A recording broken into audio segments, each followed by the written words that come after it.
Merci beaucoup, Chantal. Alors, il nous reste peu de temps, mais on va tout de même profiter de ta présence hein, pour rebondir et te poser quelques questions. La première, moi, qui me vient à l'esprit, vous avez commencé à présenter enfin, la présentation était ouverte par la présentation justement de votre parcours.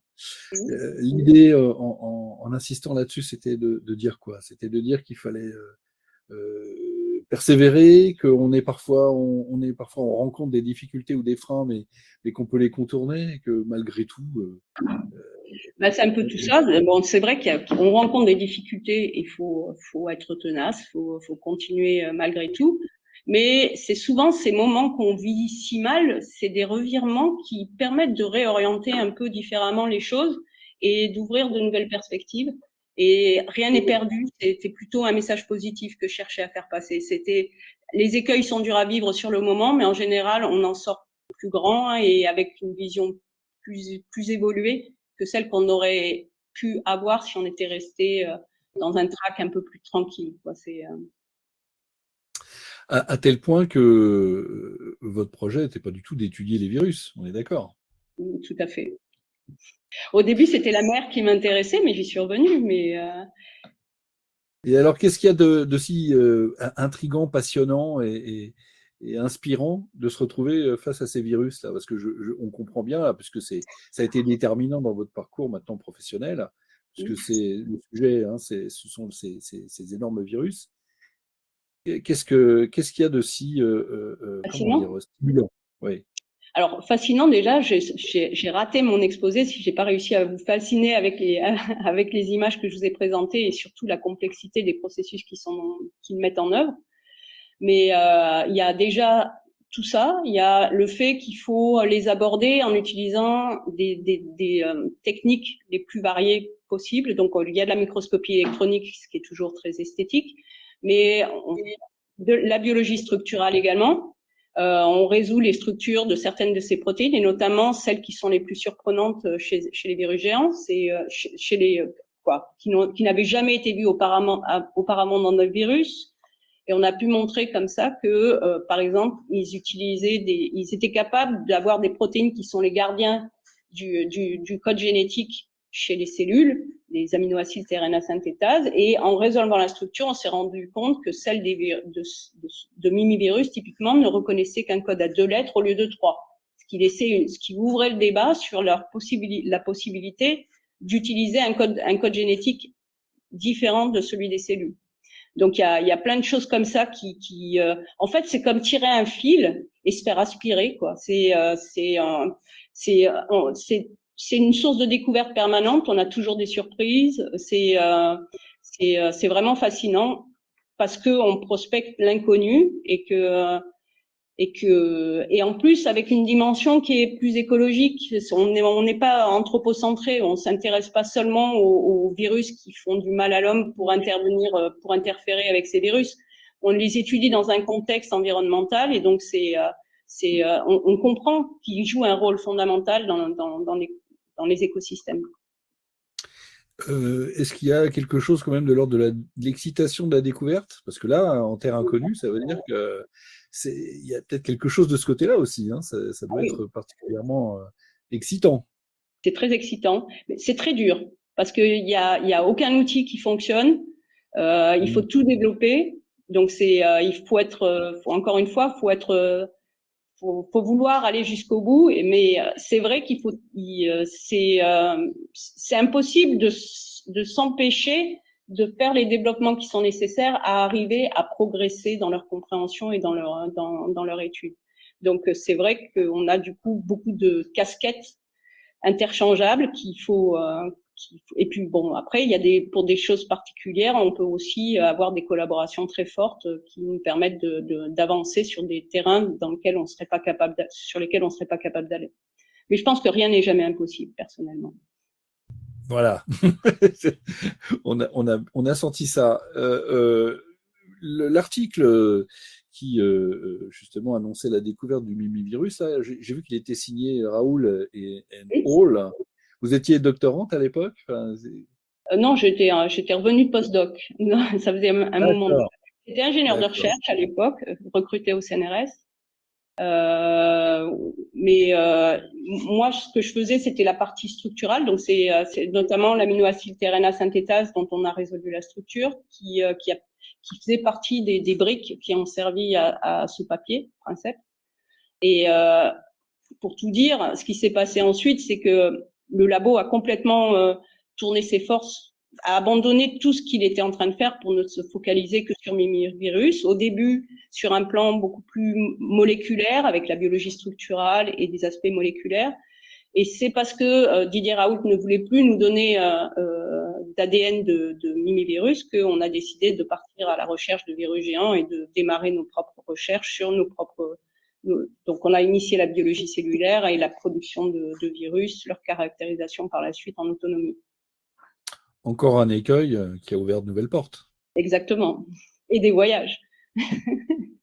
Alors, une question sur la définition des virus, parce que c'est vrai que là-dessus, vous avez insisté aussi, mais pourquoi cette définition était strictement négative? Parce que c'était pas considéré comme un être vivant?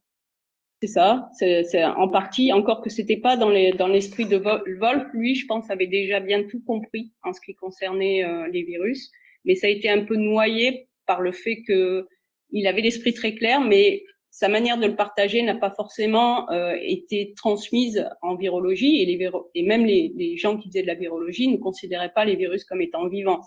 Et on continue à m'expliquer que les virus ne sont pas vivants, mais c'est de la microbiologie en l'occurrence, donc c'est de la biologie et c'est du vivant. Mais ça commence à rentrer dans les mœurs, le fait que ça commence à être bien compris que les virus, tout en étant des parasites intracellulaires obligatoires, sont vivants et participent également à l'évolution des cellules et sont à l'origine aussi de l'évolution, de l'apparition de la vie sur Terre. Ces phénomènes de compétition et de coopération qui gouvernent l'apparition de la vie sur Terre et l'évolution cellulaire d'une manière Est-ce générale. que du coup, c'est bien l'enjeu de la définition de la vie qui est derrière cette difficulté? Oui, c'est tout à fait vrai. Et d'ailleurs, par rapport à la discussion avec Suzanne tout à l'heure sur les roches et leur caractère, en tous les cas, leur temporalité différente de celle des organismes vivants. Bon, moi, je considère que c'est pas une vie au sens propre du terme.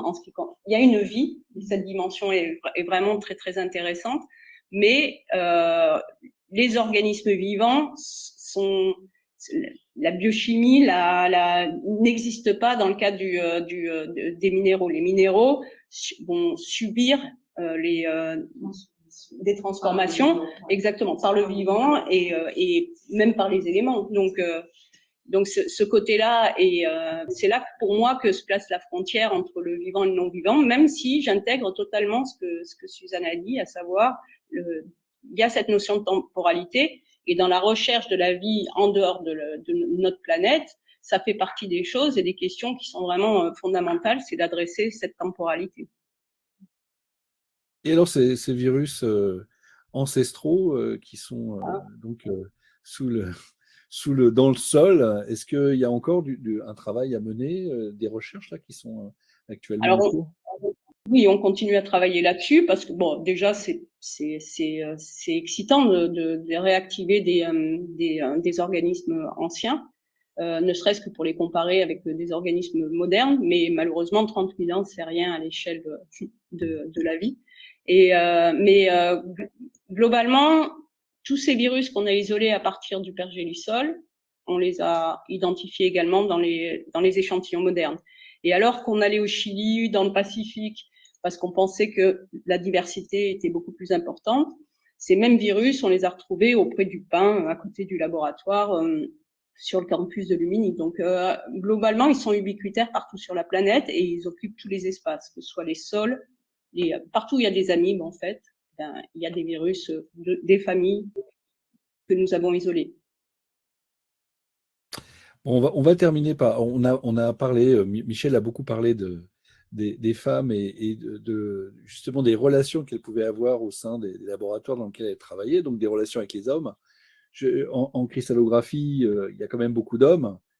Comment ça se passe dans vos relations? Enfin, est-ce que ça a un effet sur la conduite des recherches, justement, la présence des hommes en majorité ou la présence des femmes? Enfin, c'est une question un peu difficile, hein, mais Oui, en quoi ça joue? En quoi ça joue au sein d'un labo, justement, cette dimension mixte? c'est compliqué, hein. Oui, je suis désolé, hein. Je dirais que les choses évoluent. C'est une manière de préparer mon propos. Mais globalement, je pense que les hommes ont plus d'ego que les femmes. Et c'est Oui, moins ça vrai s'entend, maintenant. hein. Ça s'entend très Pardon? bien. Je dis ça s'entend très bien. Ok, Autrement dit, je suis d'accord avec vous. ok. Bon, ça évolue. Je pense que justement, avec l'acceptation du fait que les femmes puissent avoir un rôle aussi important que les hommes, ce qui n'était pas le cas, on l'a bien vu avec ce qu'a présenté Michel tout à l'heure. Et je pense qu'une femme avant, en tous les cas, se sentait moins frustrée du fait d'être poussée sur le côté par un homme qui voulait récupérer la gloire des travaux communs, typiquement. Et donc ça laissait aussi une certaine permissivité aux hommes d'assumer leur ego. Donc et je pense que les choses étant dites maintenant, il y a peut-être plus de prise de conscience des deux côtés sur le fait que vaut mieux qu'on se laisse la place les uns aux autres parce qu'on travaille mieux ensemble qu'en exploitant l'un ou l'autre à, à son bénéfice, quoi.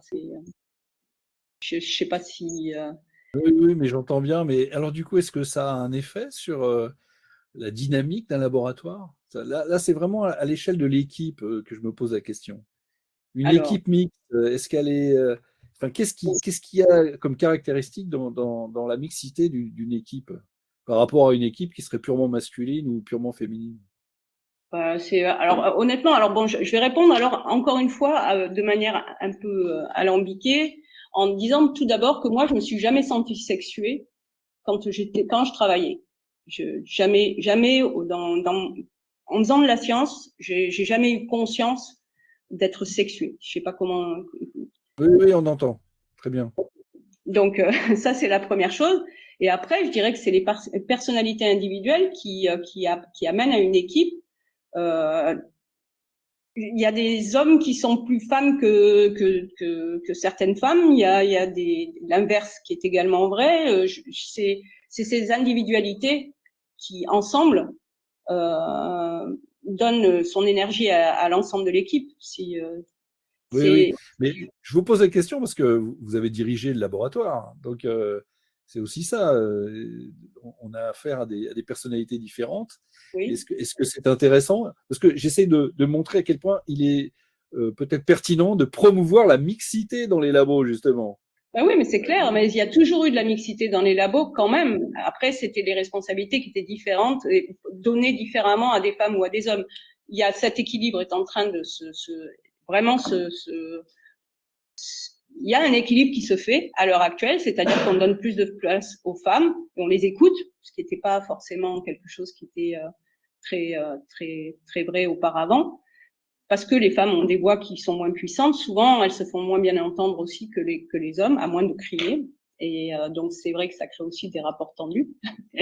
Donc, je dirais que les choses évoluent et la mixité est forcément la mixité. Travailler à plusieurs, c'est toujours mieux que travailler seul, quoi.